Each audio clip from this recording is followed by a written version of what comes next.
Welcome to The Profitable Web Designer, a podcast for web designers who want to work less and make more money. I'm your host, Shannon Mattern, founder of the Web Designer Academy, where we've helped hundreds of web designers stop undercharging, overworking, and create profitable, sustainable web design businesses. Hello, everyone, and welcome back to the Profitable Web Designer podcast. Today, I am joined by Dave Foy. He's an online educator and course creator who teaches non-coders how to build better WordPress sites more confidently and profitably. So we have a lot to talk about, Dave, because I hear your name come up in my community over at the Web Designer Academy all the time of Dave Foy's course on No Stress DNS just saved me, and Dave Foy this and Dave Foy that. So I'm really excited to get to meet you and learn more about you. Thank you so much for being here. Yeah, I'm excited to be here. Thank you very, very much, Shannon. My friend, we have a mutual friend in Josh Hall. So Josh Hall has talked about you a lot as well. So when you asked me to talk to you and come on the podcast, it was a definite yes. Yeah, Josh and I were chatting about you over coffee, and I was like, "Can you introduce me?" Because it just shortcuts that whole pitching people to be on my podcast when Josh has the in for me. So yeah, definitely. Yeah. No, I'm really Thanks, glad Josh. to be here. We appreciate you. Yeah, cheers, Josh. Thank you very much.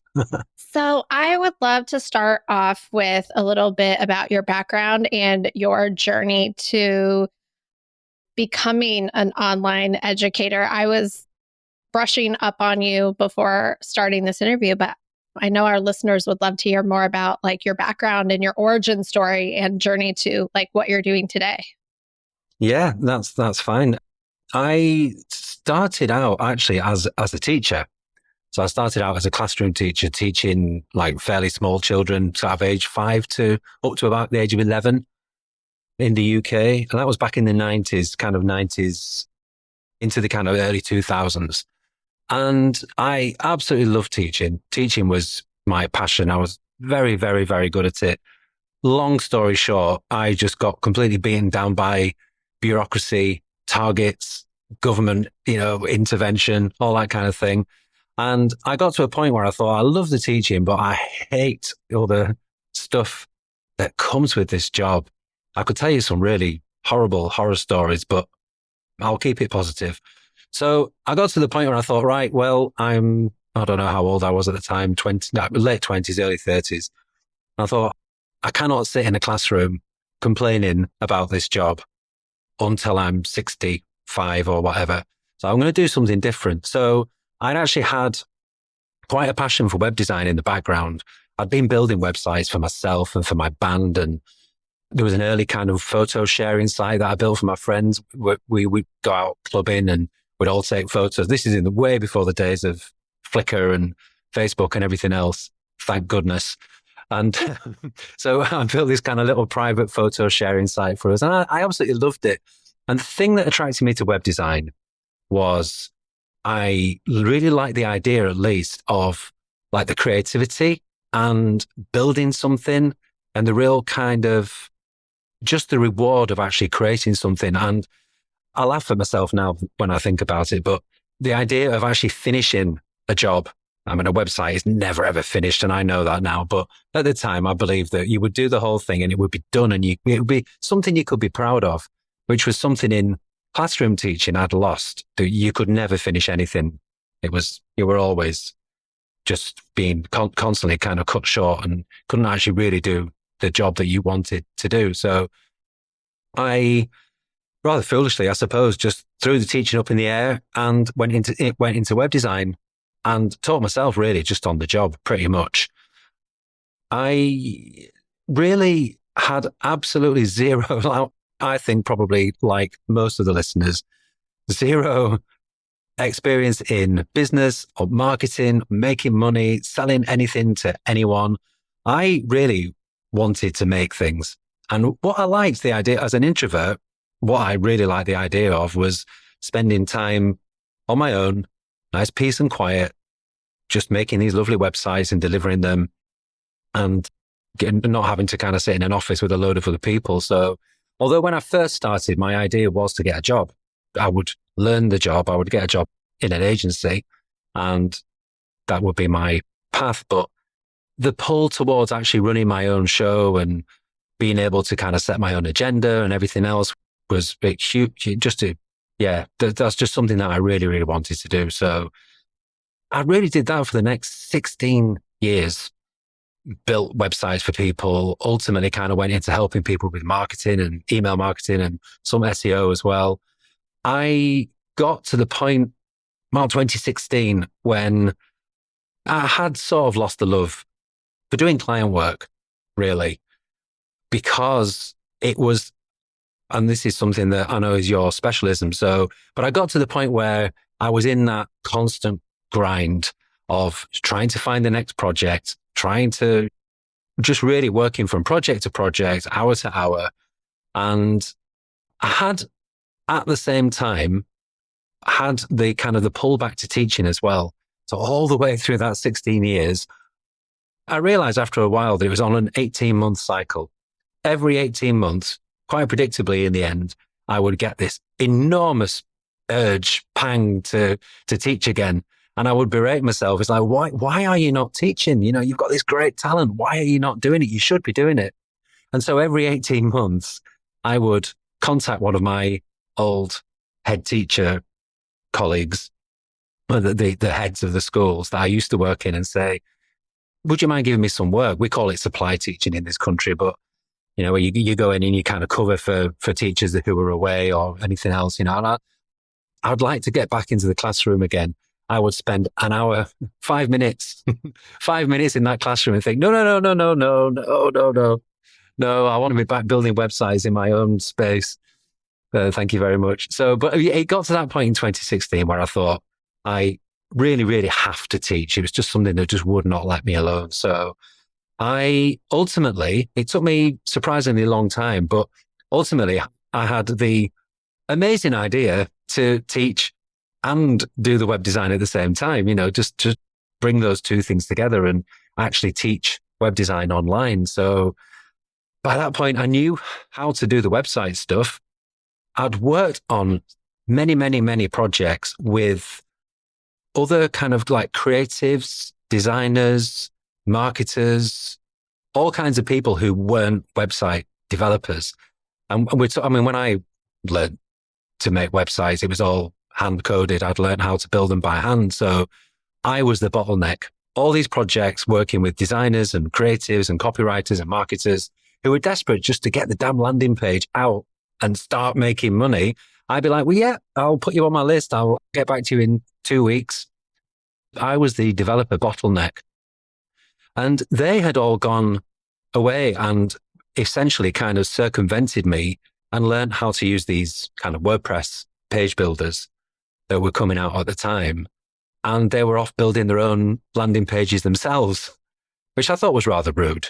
But anyway, so it came to me that I could actually help more of those kind of people, you know, the non-coders, the non-technical people, the people who were just not wired up to build with code and all that kind of thing, and help them to build better websites with the right approach and the right systems and the right workflow. So I ultimately did that, taught myself how to teach online, how to make videos, how to make YouTube videos, the whole painful process of realizing what my face actually looked like and what my voice actually sounded like, and wondered why my so-called friends hadn't bothered to tell me in the last 30 or 40 years. So yeah, I went through all of that horrible, we can talk about it, but horrible imposter syndrome and just, yeah, it was horrible. But ultimately the rewards were great because I got over my fear of selling and fear of marketing for various reasons, managed to start selling courses. And that's pretty much brings us up to the present day. Although I'm going to be moving away from making courses now because of recurring revenue. I don't know if you've ever heard of recurring revenue, but I hear it's a good thing.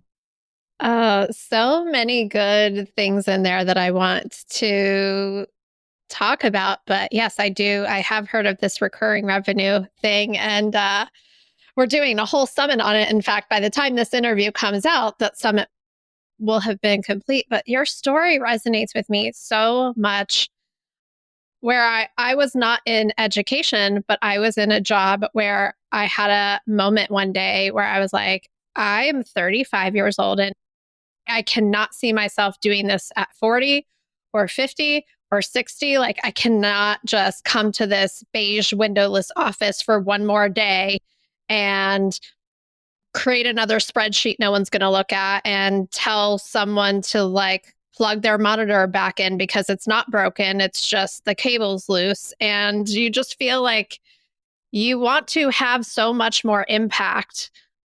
But the reality of where you find yourself is like, you feel like you're just not doing anything and it's all like purposeless and pointless. And that was the moment that I found myself in too.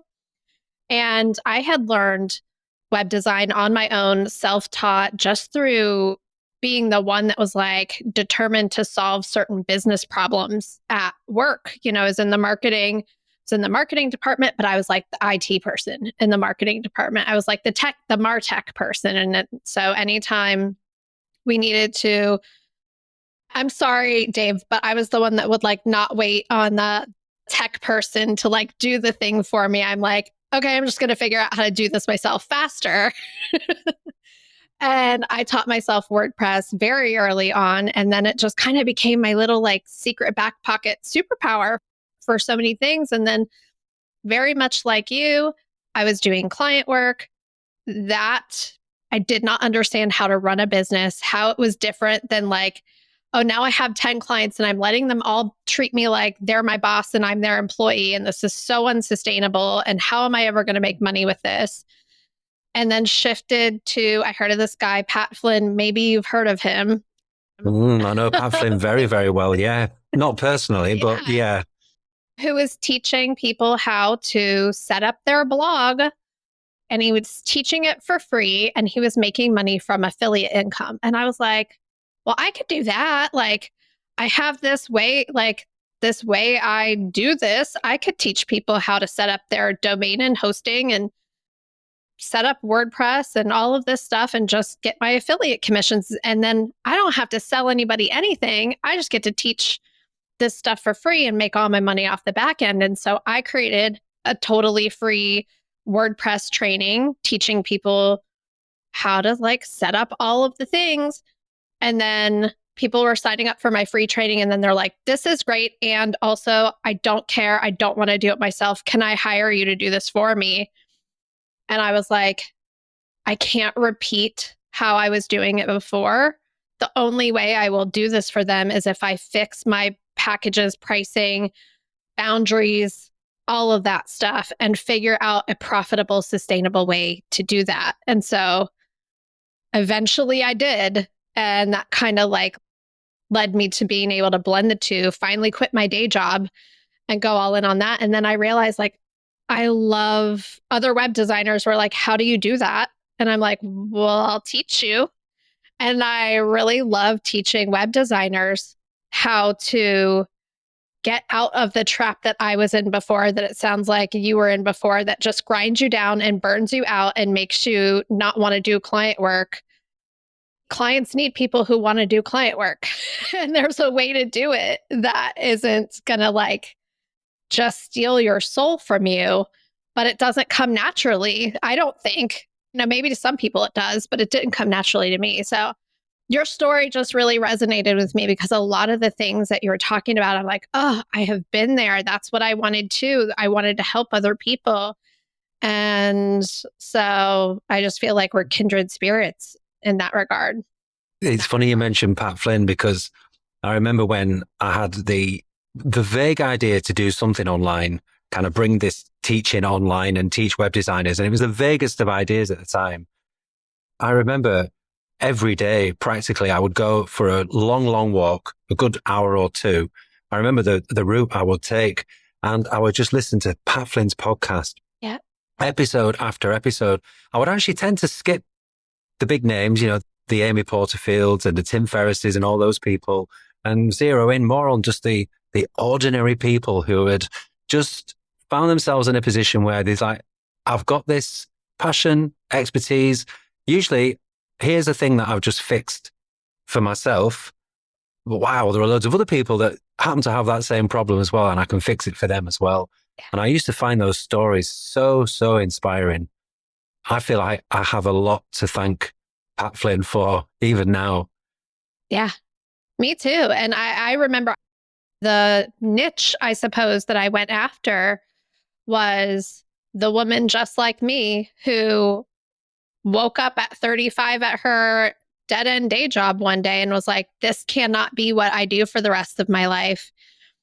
But also, she wasn't in a position at the time or whatever to hire someone to build a website for her. And I'm like,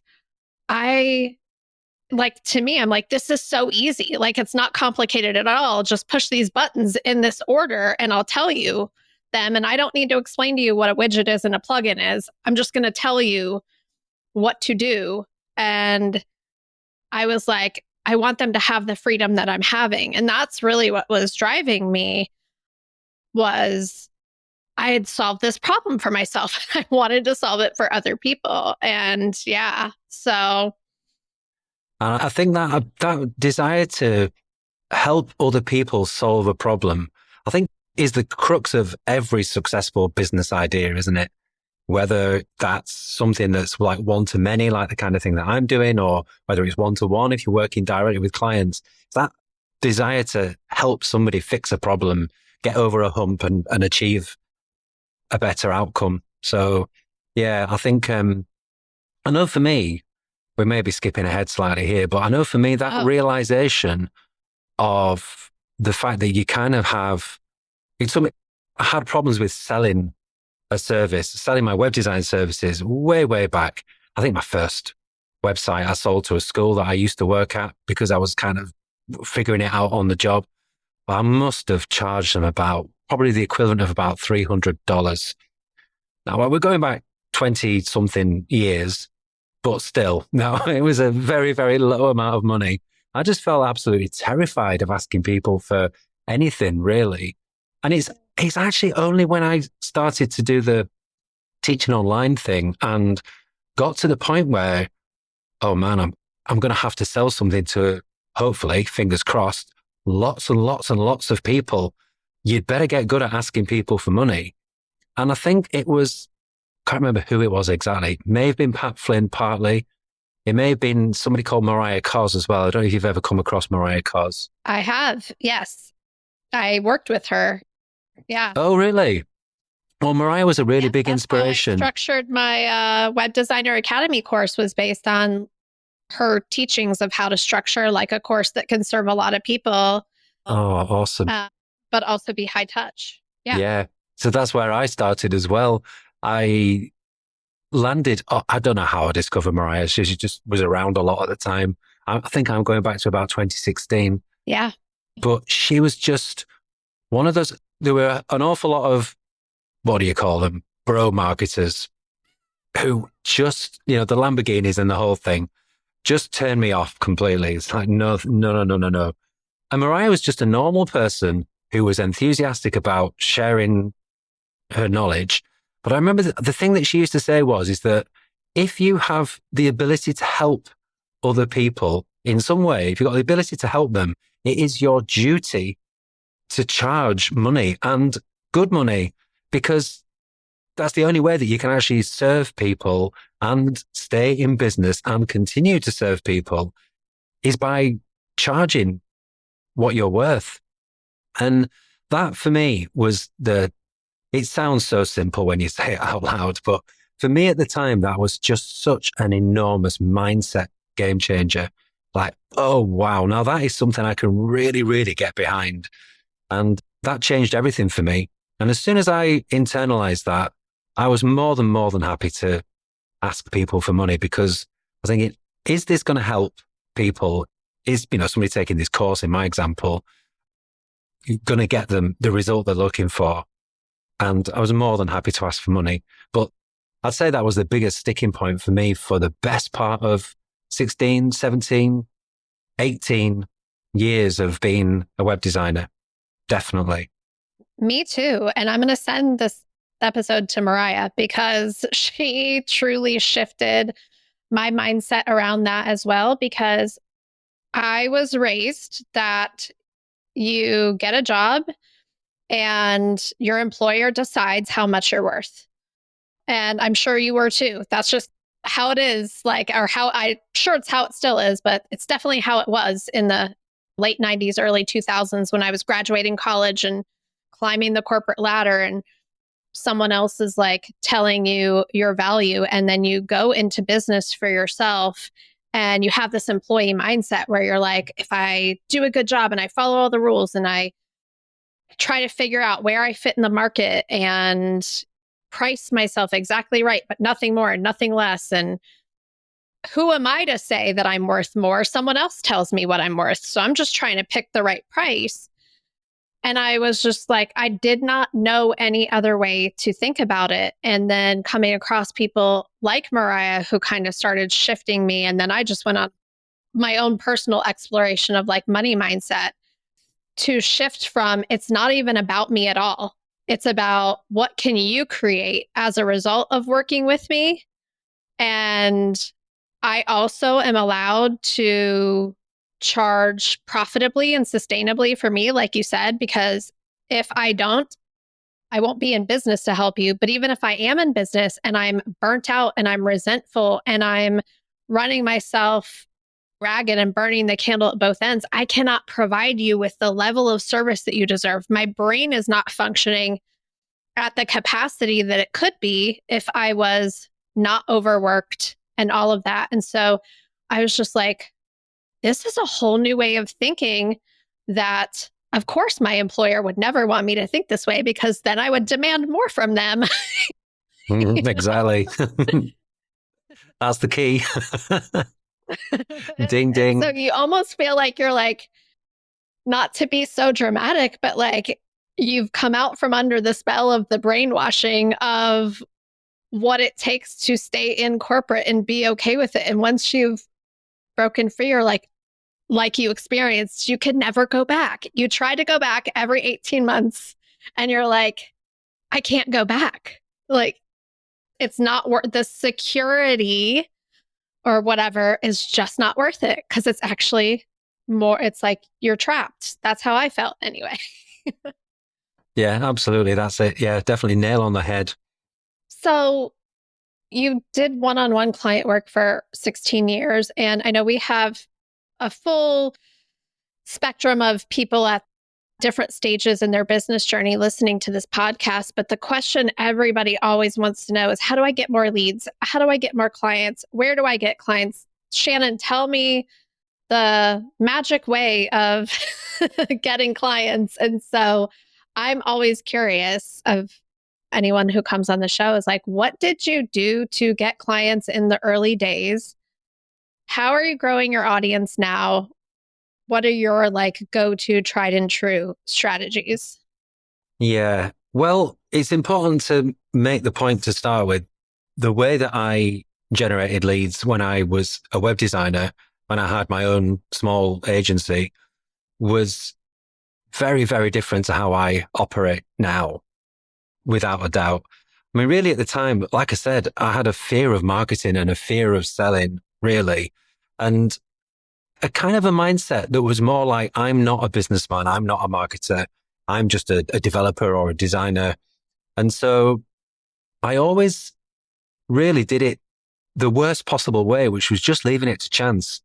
I mean, as it happened, I built fantastic websites, gave a great service, kept in touch with clients, got on really well with clients, probably went a little bit too far in terms of going the extra mile for clients to my detriment. But so I was never, ever really short of referrals and recommendations and that kind of thing. But I would say that pretty much that was my strategy, in quotes. Do great work and then wait for people to tell other people and wait for them to find me. Yeah, definitely. Yeah. At the time, I mean, we're going back to kind of the mid sort of 2005, 6 or something like that. I think my website, my business website, was doing a lot of the heavy lifting as well, because back in those days, Google search was very different from how it is right now. And a lot of people actually found me via local search. They would find me because they were looking for a web designer in my area. I happened to be probably one of the only, I'm trying to think how to say it, like an individual person running a web design agency with a website that didn't try to hide behind the third person and the pretending to be the corporate thing. I just went, because it's just not me. So I just went completely against all that. And so anybody at that point thinking, right, I'll look for, it was very basic. It was simpler times.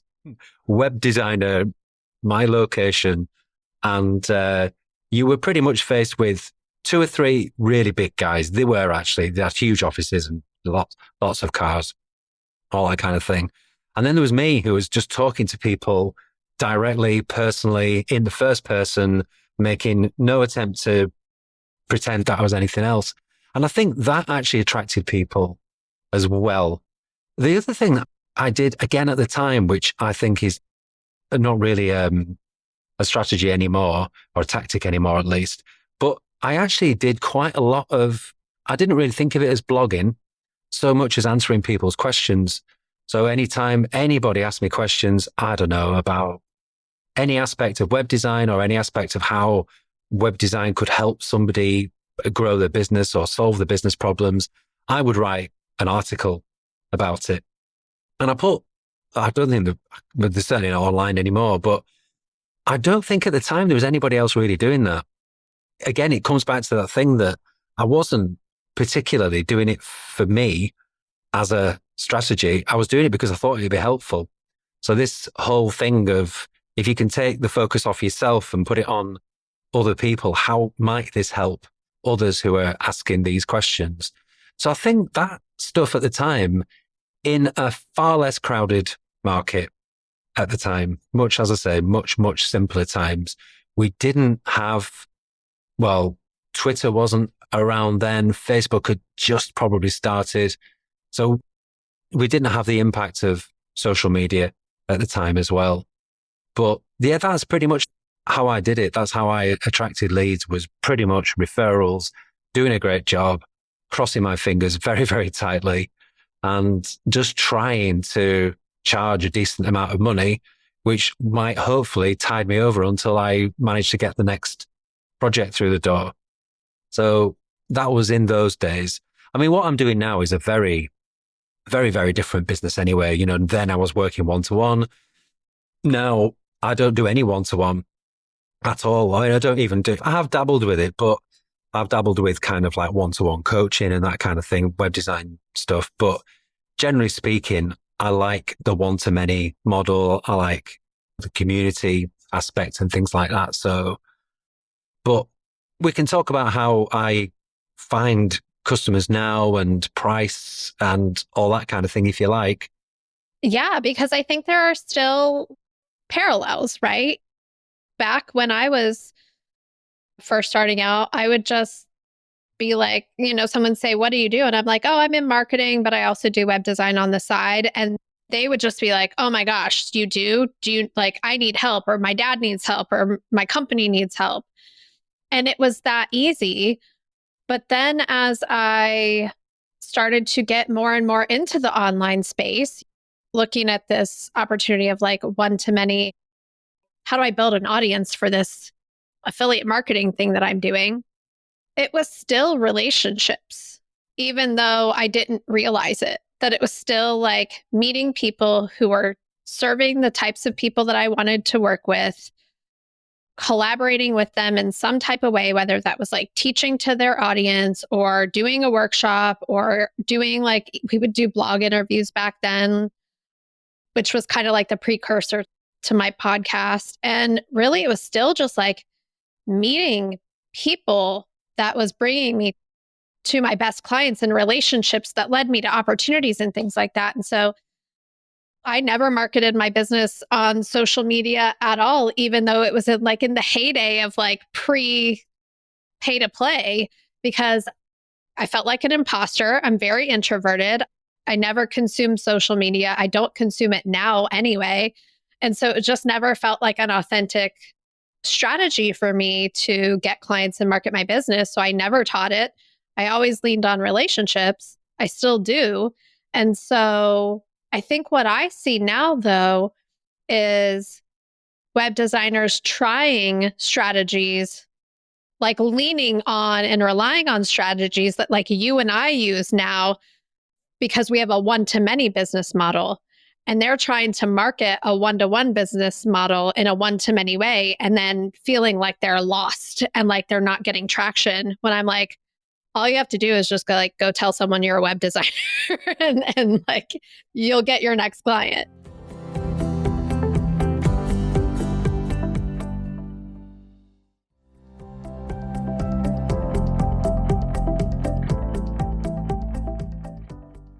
So I know that was a very meandering way back to how do you market yourself now? And you are growing an audience and things are different.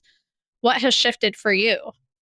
Yeah, I mean, in a way, as you say, there are many, many parallels. And the core thing that I was determined to do from the very start was build an audience that I could have a relationship with.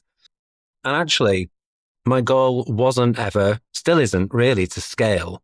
I'm not particularly interested in being the kind of like mass marketing with a YouTube channel of 5 million people, of which a very, very small percentage actually ever give me any money.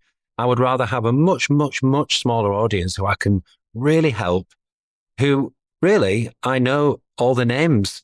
I know all about them. I know what their struggles are. We've got that literally personal relationship. I know that many people do want to scale, and there's a point where that becomes unsustainable. You just cannot have a really large business with a really large audience and know all the names. But for me, that is the thing. I think we've both talked about the introverted thing. And for me, I'm far, far happier in a social situation, talking to somebody one-to-one, having a deep conversation, uninterrupted, versus the chatty kind of little bit of small talk around and about and getting distracted and not really knowing anything about anybody by the end of the evening. You know, I'd much, much prefer that one-to-one connection. So I decided that for me, and a lot of this was built around Mariah's teaching on this, was all about building an email list. So for me at the time, and still, the whole point was I've got to kind of attract people onto my list, because those people, I'm not a big social media person either. I've seen, we've both seen platforms come and go and algorithms change and all that kind of thing. So for me, if I can get somebody actually on my email list and we've got that kind of personal connection, and really to boil it right down is attract somebody on the email list by being helpful, maybe offer them some kind of incentive to get on that list in the first place, and then ultimately sell them something. That's the very kind of crude version of the funnel. It's very, very, very, very simple. So my first thing that I did really was start a YouTube channel and just start making videos, which is not as easy as a lot of people might make it out to be. But certainly not to the standard I wanted to make them. So yeah, it took me quite a long time. I'm still tweaking the process now. But yeah, just making YouTube videos and giving away something. I think lead magnets are maybe becoming a little bit less effective these days because people have had so many of them and they've not delivered and they've not really helped them out.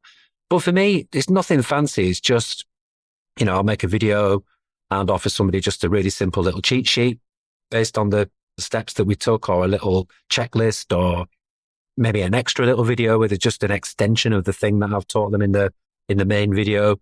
So it's just little things that would encourage people to kind of give that email list and grow that list. And then it took me a good almost a year to build up, and this sounds really silly now, but it took me almost a year to build up the courage to ask anybody for money. We almost went under because of my fear of asking for money.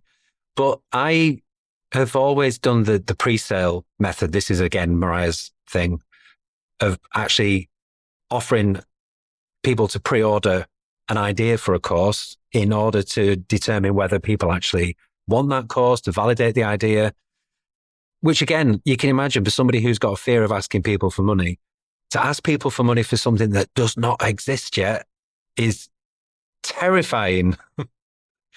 So it took me quite a long time, but I ultimately got over myself anyway. It turned out that when I did ask people for money, they were begging me literally by that point on a daily basis, please teach us how to do this thing, just here's my money. So yeah, and it just went extraordinarily well. So the problem with teaching what I do, which is pretty much kind of like teaching software, it's teaching web design processes and everything else.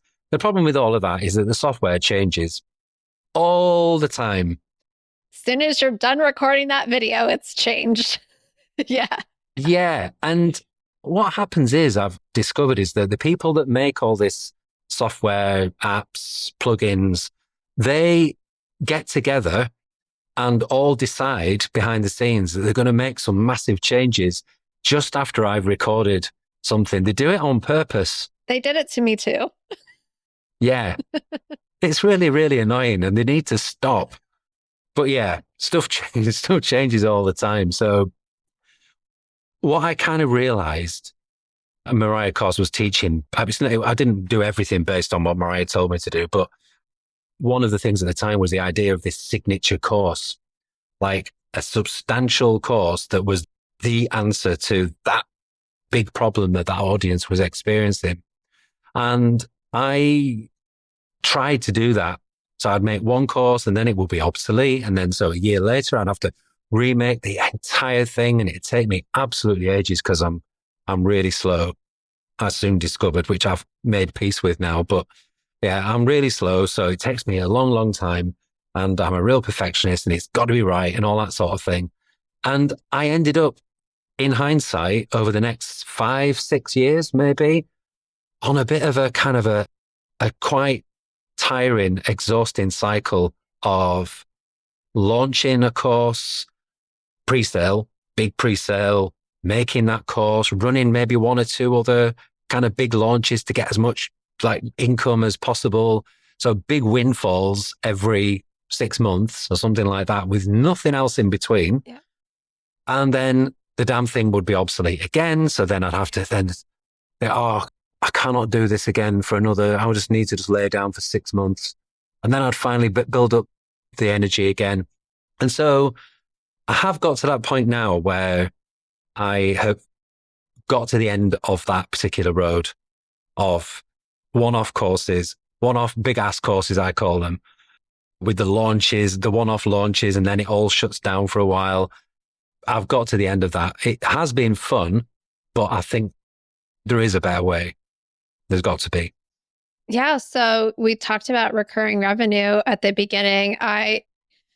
Very same, which is the reason why I stopped teaching WordPress. Like ultimately, I mean, my interests and the impact that I was having teaching women web designers how to stop undercharging and over delivering really started to outweigh teaching WordPress for free in exchange for affiliate commissions. Which same thing, I'm like, oh my gosh, I just finished the 2022 update and now they just changed everything or whatever. And I was just like, I can't keep spending my time. I don't want to keep spending my time here. Someone else can. Like, I don't want to. And so, and then shifting into like a coaching program where I'm like going to work with you really closely over the next year. Also, Mariah's model. Which is so funny. I think about like you were saying you were afraid to charge. I was saying I was afraid to charge, but I had no problem paying her money to help me with I didn't think twice about like, yes, here, please take my money, help me with this thing. But I was still like afraid to raise my prices and stuff. So it's so fascinating. So I created that and the launch model has diminishing returns, at least in my experience. Even if the tech doesn't change, it's like, oh, every so often you're like doing a launch again and you're launching and it's just like diminishing and diminishing. And that gets exhausting and challenging. And so kind of back to this topic of like recurring revenue. And I'm trying to just banish the word launch from my vocabulary altogether because that's not what we're doing. It's like, oh, we're like testing this new offer.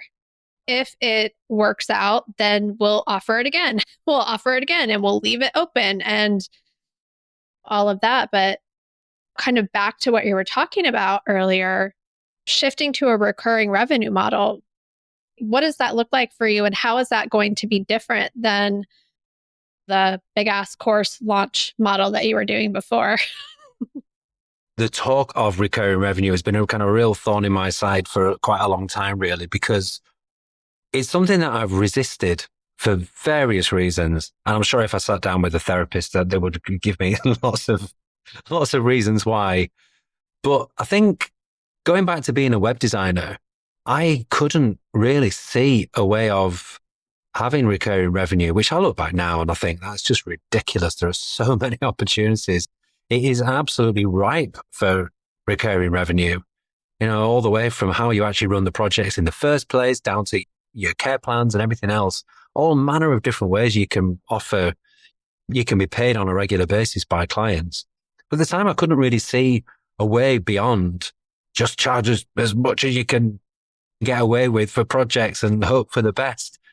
Yeah, because a project gets finished, right? That's what people think. It's like, oh, it's done, so the money's done too, but we know it's never done, right?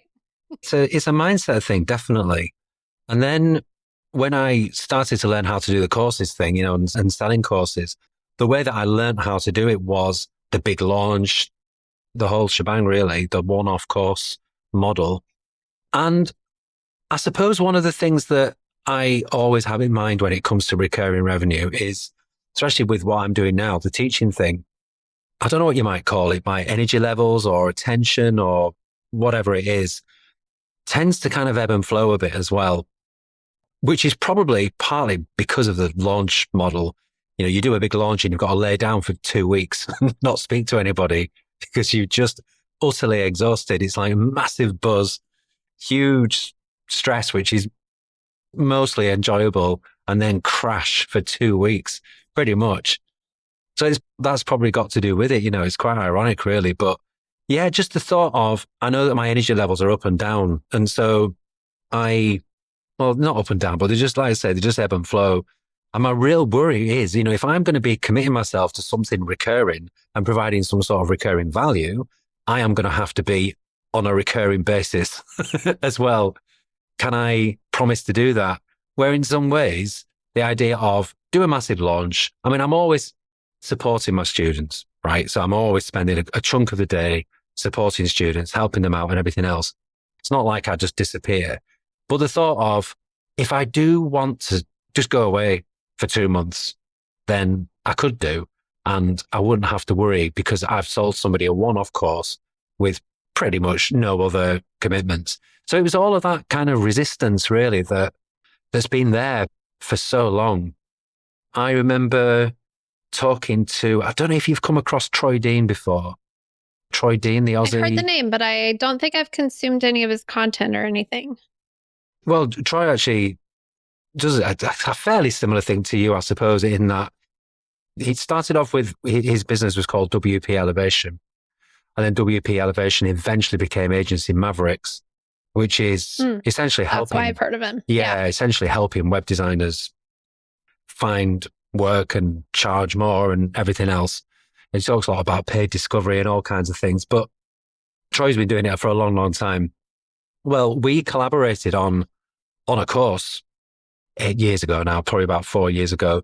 He came across to England from Australia to record this course together. It was great. We had really great fun. It was brilliant. But I remember being on a train one day anyway, and he's quite loud. He said, "So what's your recurring revenue then, Dave?" I'm not going to do the accent. "Well, what's your recurring revenue then, Dave?" And I was like, sorry, what? I thought, I need to change the subject because I know what he's going to say. And he was absolutely outraged. I remember he was like, "What?" Just loads of people on the train kind of look round. He said, "I just can't, you've got to, literally, we get off this train and we're coming up with some way that you can find some recurring revenue because what you're doing at the moment is not sustainable." And I just ignored him pretty much. So that was one of the first times that somebody really tried to rattle my stupid head and say, "You've got to get this sorted out," which I didn't. And then the other person is my wife. has been talking to me, has been saying this for years and years and years and years. And she knows full well that it takes quite a lot of time to get through my head as well. So she's been one of the other people as well who said, you are seriously, seriously missing a trick. In fact, you're performing a disservice to your students pretty much by not offering some kind of like recurring value. So, and I think in the end, what has really, really convinced me is just getting to the point where the standalone one-off big ass courses with the big launches cannot continue for my own sanity and my wife's at least. So what I'm going to do is essentially create a community.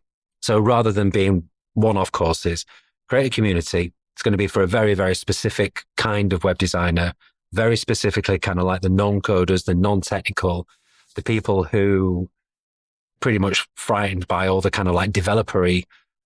I don't intend to hide that from them, but I just intend to help demystify it and make it friendly and make it something that they can achieve. But it's going to be very, very much away from the kind of, some communities are very exclusive.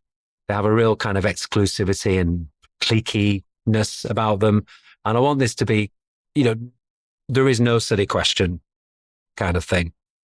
But what I've got in mind is moving away from, I'm still obviously going to teach. There's still basically going to be the kind of courses, in quotes, that I've been doing now. But what I want to do is what I've wanted to do for years, but I've been stuck in this mindset of signature course, when things have moved on. So what my idea is just to create on an ongoing, regular basis, mini courses, mini modules, very, very, very specific outcomes. One very, very specific outcome. That might be one lesson. It might be maybe a series of 5. I think if it's more than 5, it's probably trying to bite off more than it can chew, and it needs to be broken up into separate things. But I've worked with my ideal audience. I have maybe 1 or 2 people in mind when I'm thinking of this, very specific people who I know what they struggle with. I know what their journey is. I know what they need to know and when. I've got a really good idea of what the big picture is of all the different balls that they need to have in the air and all that kind of thing. And I know that just in a community, I know that with the courses that I've done, the community has actually been my favorite part, bizarrely. But, after all that I've said, just for now, it's been like just Facebook communities and things like that. But sometimes those communities have been such great fun. People have really got to know each other. They've become just a fantastic place. And I've not been able to sustain it because I've not been charging for the thing. So really that's what's changing this year. I mean, pretty much in the next couple of weeks, I'll be getting the bare bones of it, getting started, starting inviting some people in. But yeah, I've got a really good idea about what it's going to be. And it's the very precise logistics of it. I'm going to see what happens. I'm just going to do it and start from there and build what people actually tell me that they want, rather than me guessing up front and it probably missing the mark.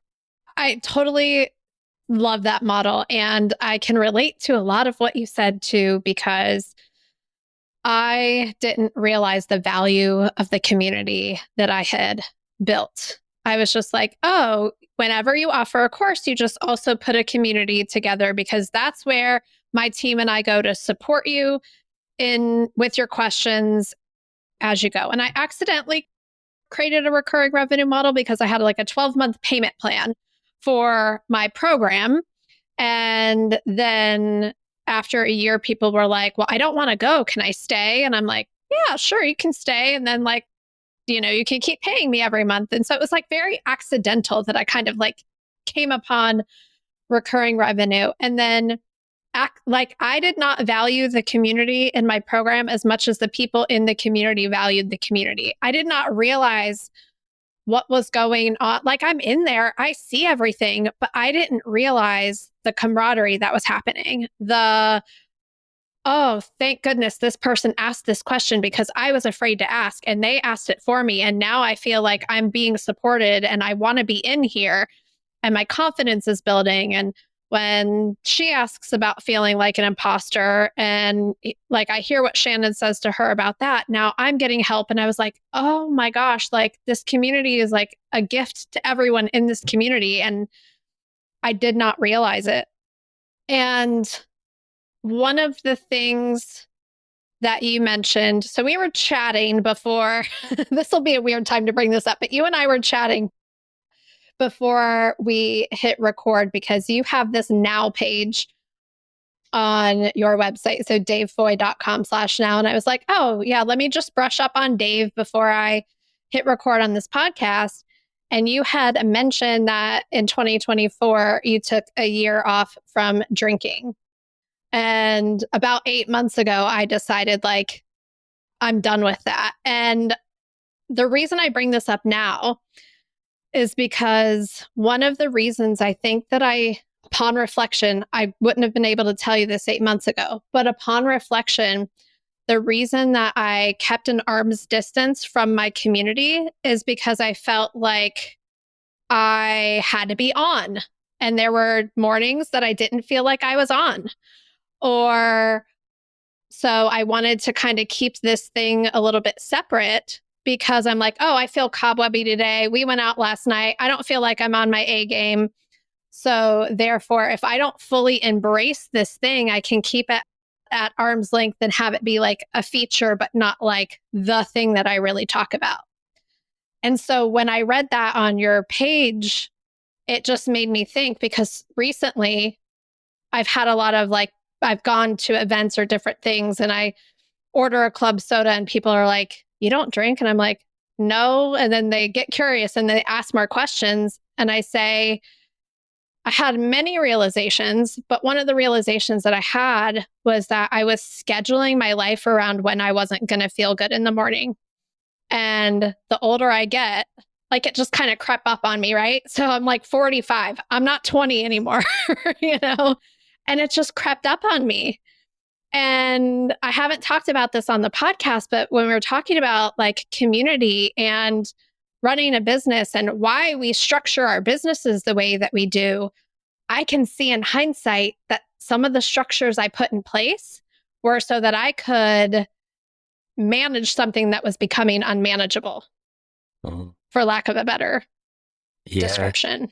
Oh, absolutely. Everything you say. I mean, I'm furiously nodding away to everything that you're saying here. Definitely. There are so many reasons. I mean, the whole thing about drinking alcohol is that it's just such a baked in part of our culture. For sure. It's absolutely, I mean, it seems obvious to say, but it is absolutely everywhere. So to think about not drinking at all, to even have an awareness, you know, it reminds me a little bit of like a fish isn't aware that it's in water, you know, it's one of those things. It's just everywhere to such an extent that you don't even realize why you're drinking it or what effect it has or the impact that it has on so many different things. I come from a family which the male, not all of them, but the male side of the family, going back generations, tends to enjoy a drink or two. And we're from Irish descent, and I think that's the thing. So, yeah, there you go. It's in the genes. Yeah. Yeah. So I'm kind of aware of what's happened to members of my family as a result of drinking.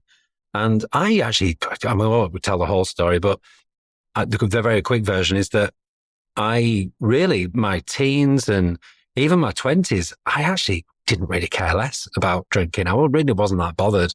I mean, I would do and I'd go along with it, but it wasn't something that I really bothered about too much. And actually, even when I met my wife, which was 23 years ago, 4 years ago now, something like that, she says now, she's looking back, you know, you didn't really seem that bothered about drinking at all at the time. But I think it's one of those things that it just picked up. It's what you just don't realize. I mean, another analogy is the frog slowly boiling in water doesn't realize that the temperature's rising, you know. Yep. And yeah, and it just picked up, and alcohol is rather moreish, you know. It is an addictive substance. And yeah, I found myself just using it much more and more and more as like a distraction and a distraction from hard feelings, probably, and a distraction from having to take responsibility for certain things. And also a little bit of just like peer pressure. I've got a lot of friends that really love to drink, like a lot. So there's a lot of that kind of thing going on as well. Lots and lots of worries about I'm going to end up with no friends. Like, what do I do? You know, they're all out meeting up at the pub. What do I do about that? So I went through many, many times of stopping or moderating and then thinking, no, I can't moderate. That doesn't work. So I'll try stopping. And I would stop for sometimes 6 months, maybe even 9 months. And it'd be absolutely great. But my core mindset hadn't really changed particularly. And so I'd think, I just have one, which would very, very quickly would snowball out of control again. So it just got to the point. It was New Year's Eve, 2023, the New Year's Eve at the end of 23. And I don't know where it came from, but I just lots and lots of things hit me at once. And I thought, do you know what? I'm just not going to drink this year. 1 year, right? I'll just do it for 1 year. It's a significant amount of time without it being forever. We'll just see how it goes. And it was a really, really interesting year, actually. It was a year of lots of stress personally. It was just a long story. We built our own house a few years ago, and we ended up deciding to move back to the area that we'd come from. We didn't really like what we'd done. But anyway, so it was quite a stressful year. We're trying to sell a house and trying to move house and everything else, and lots of other things going on as well.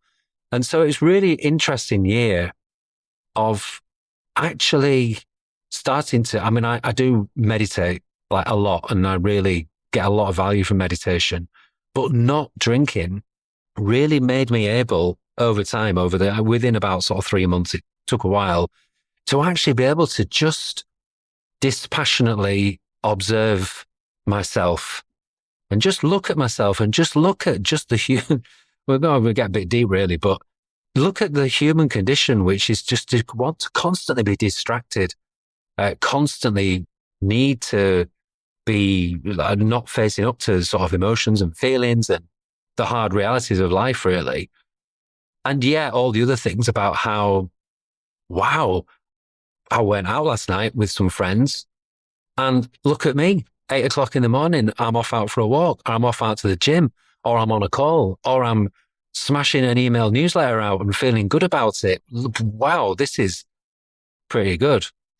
And so, yeah, but that thing of just watching, like actually learning to sit with the hard stuff, not the hard liquor, the hard feelings, the hard emotions, just those things that just come up. And because you've been suppressing it all your life, pretty much, it comes up with a vengeance for quite a long time. But I must say, I don't begrudge it. I don't care what anybody else does. I was at a wedding for a very good friend at the weekend. Everybody was absolutely, by midnight, it was carnage all around. And I've got to the point where I just feel really, I don't know what the word is. I was going to say strong, but it doesn't even feel like that really. It's just completely natural. I was having a great time. I got to the point, like I do with parties, whether I've drunk or not, because of the introvert thing, my social battery's gone. And I've learned now it's time to go home. And so it got to a certain point. I said, right, I'm off now. Everyone, have a great rest of the night. I'll see you a lot in the morning. But yeah, anyway, so I got to the end of 2024 and I just thought, this is just great. I do not want to carry on. So that's pretty much it. It's been a good year and 2 months or so at the time of us recording anyway. But I just feel like I'm trying not to sound like Captain Smug, because as I said, I really don't care about anybody else, how they manage their life at all. But yeah, I feel just like a stronger person overall. The hard stuff in life comes up, the emotions still come up, the nerves still come up, the anxieties, the imposter syndrome, all of those kind of things, they don't go away. They still come up, but I just somehow just feel stronger for exercising the muscle over and over and over again over a year or so of dealing with those things and realizing, I'm fine. I'm here. And the cravings occasionally still come up. And I think, do you know what? I could murder a beer now. But I think, well, just sit with it, because I know full well that in half an hour's time, I am going to be thanking my past self for not caving in. And sure enough, half an hour later, I'm thinking, oh God, thank the Lord I didn't have a drink. I relate to a lot of what you said, especially the one biggest difference is that I just can't stay up late. I'm sure there are a lot of big differences. I shouldn't say that's the one biggest one, but the thing that people notice the most about me, and I'm realizing, like, I drank to fit in with my friends, and I'm 45 years old. Like, that part of you that doesn't want to be excluded or whatever. And I'm sure to turn off the anxiety in my mind, which that cycle perpetuates itself, right? Because the alcohol turns it off, but it just comes roaring back at 3 a.m. After that's worn off. But the thing that I have noticed when you say you just feel like stronger, like, my driving core value or the reason why I do everything I do is just like freedom and autonomy. I don't want anybody else telling me what I can do, when I can do it. I want to help other people create whatever life they want to create for themselves. And for me personally, I feel more free than I ever did. And I thought that drinking was creating freedom for me. Like, that's what I felt like when I did drink, that like, now I get to like blow off some steam and like, this is freedom. And then I realized for myself, and I'm like you, I don't care what anybody else does. I still go to all the same places that I did. Like, I do all the same things with all the same people. They have whatever in their hand that they have, and I have what I have, and nobody's judging anybody else, because most people are like that. And our worst fears in our head are, from when we're 10 years old and we're afraid we're going to get picked on or whatever. But I feel more free than ever. And through that, I feel like I have a greater capacity to do all of the things that I want to do in my business. Whereas before, the commitment of recurring revenue or the commitment of running a community or the commitment I would feel if someone's going to pay me long term, I didn't realize that that was part of why I didn't feel like I could show up, because I never would have admitted that to myself while it was happening. To be like, one of the reasons why is like, I don't feel physically and mentally capable of supporting these people at this level over the long term, because I am leaking that capacity out through how I'm taking care of myself or not taking care of myself. So it's been 8 months for me, and I just don't, I'll have dreams sometimes that I like drank, and then I wake up and I'm like, oh, thank God that was a dream. Yeah. Like, yeah. I feel like because I'm, if you don't drink, you still get tired.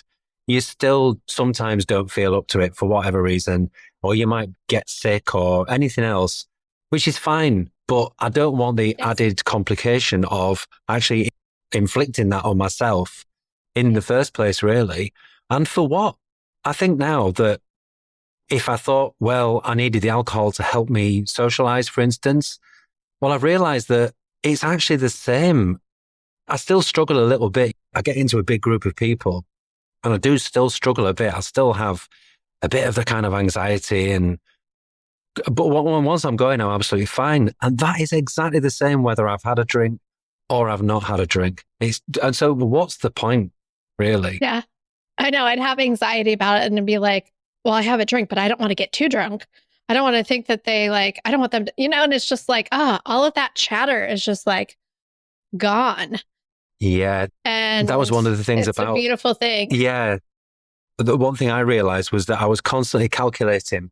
So it was a constant calculation of, right, so I had a drink on Saturday night. I could maybe get away with a couple on Sunday, best not on the Monday, and trying to kind of all the timings and, just the whole thing really is actually quite exhausting. Yeah.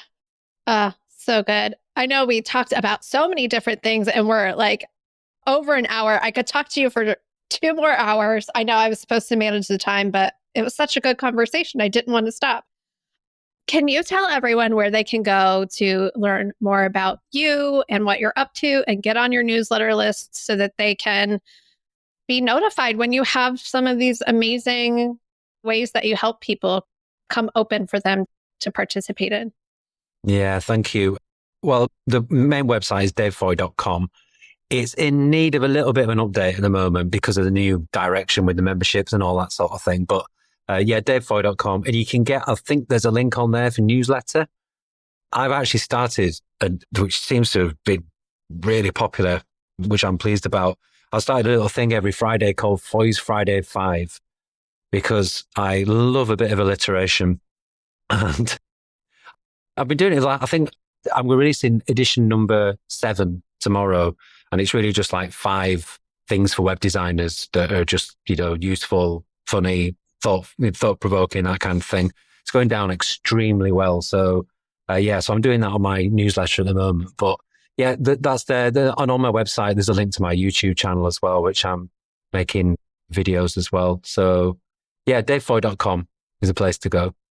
Amazing. Well, thank you so much for being here. This was such a good conversation. I'll link up your website and newsletter in the show notes. And yeah, I really appreciate you being here. Fantastic. Thank you very, very much indeed. Yeah, thanks for having me.